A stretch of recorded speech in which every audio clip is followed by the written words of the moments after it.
Vadnagar શ્રાવણોત્સવમાં Chinese દીવાનો ઉપયોગ સ્વદેશીના આહવાન વચ્ચે સ્થાનિકોમાં ઉઠ્યા સવાલ। વડનગરમાં શ્રાવણોત્સવ અંતર્ગત યોજાયેલા ધાર્મિક કાર્યક્રમ દરમિયાન આરતીમાં ચાઇનીઝ બનાવટના દીવાનો ઉપયોગ કરવામાં આવ્યો હોવાના આક્ષેપો સામે આવ્યા છે। આ મુદ્દે સ્થાનિકોમાં તેમજ ધર્મપ્રેમી લોકોમાં નારાજગી જોવા મળી રહી છે।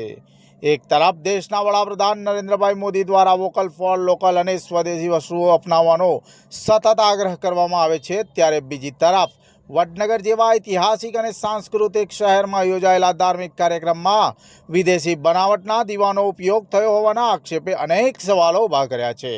સ્થાનિકોનો સવાલ છે કે શ્રાવણ જેવા પવિત્ર માસમાં અને ધાર્મિક કાર્યક્રમોમાં જ્યારે સ્થાનિક કારીગરો દ્વારા બનાવવામાં આવતા માટીના દીવા ઉપલબ્ધ છે, ત્યારે વિદેશી બનાવટના દીવાનો ઉપયોગ શા માટે કરવામાં આવ્યો? સ્થાનિકોનું કહેવું છે કે લાખો કરોડોના ખર્ચે યોજાતા શ્રાવણોત્સવ જેવા કાર્યક્રમમાં સ્વદેશી વસ્તુઓને પ્રોત્સાહન આપવાનો સંદેશ આપવો જોઈએ। જો આવા કાર્યક્રમોમાં પણ વિદેશી બનાવટની વસ્તુઓનો ઉપયોગ થશે તો સ્વદેશી અપનાવોના સંદેશને લઈને લોકોમાં સ્વાભાવિક રીતે પ્રશ્નો ઊભા થશે।